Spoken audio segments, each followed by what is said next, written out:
குடிப்பழக்கத்தோடைய மர்மமும் நிறைய பேருக்கு தெரியாது. எனக்கு தெரிஞ்ச ஒருத்தர் நல்ல பிஸ்னஸ், ஓன் பிஸ்னஸ் நல்லா சம்பாரித்து ஓன் பில்டிங்காக பிஸ்னஸ் பண்ணியிருந்தார். ஓனாகவே வீடெல்லாம் கட்டிட்டார்.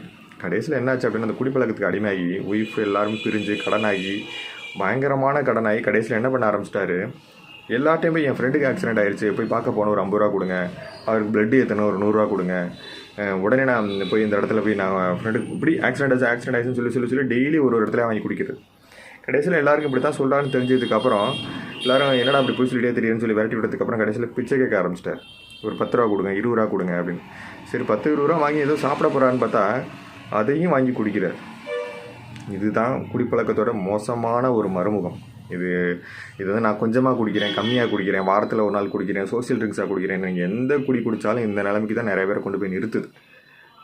அவனுடைய ஈவு இறக்க குணங்கிறது சுத்தமாக இல்லாமல் போயிடுது.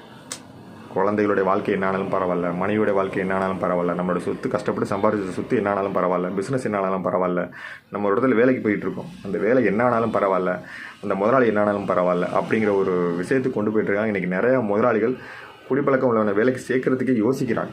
இவனெல்லாம் சேர்த்து நாளைக்கு வேலைக்கு வருவானா, இன்னைக்கு கொடுத்தவனா அந்த பணத்தை கூட குடிச்சிட்டு தான் வருவாங்கிற அளவுக்கு நிறைய பேர் நீலாம் வேலைக்கே வர வேணான்னு சொல்லிக்கிட்டு இருக்க அளவுக்கு மாறிக்கிட்டு இருக்கு. தயவு செஞ்சு குடிப்பழக்கத்தோடைய மருமக்கம் இப்படி தான் இன்னும் கொஞ்சம் நாள் ஆணிச்சுன்னா இந்த நிலைமை இன்னும் நீடிச்சுன்னா ஒரு சமூகமே மோசமான ஒரு அடிக்ட்டுக்கு போயிட்டாங்கன்னா அவ்வளோதான். அது ஒன்றுமே பண்ண முடியாது. அடுத்த தலைமுறையும் பாதிக்கும், அவங்களுக்கு பிறக்கக்கூடிய குழந்தைகளையும் அது ரொம்ப பாதிக்கும். தயவு செஞ்சு குடிப்பழக்கத்தை வீட்டில் உள்ளவங்க தயவு செஞ்சு சின்ன வயசுலேருந்து ஆதரிக்காது, ஒரு எதிரினே சொல்லி வளங்க. அதெல்லாம் மோசமான ஒரு விஷயமே சொல்லி வளங்க.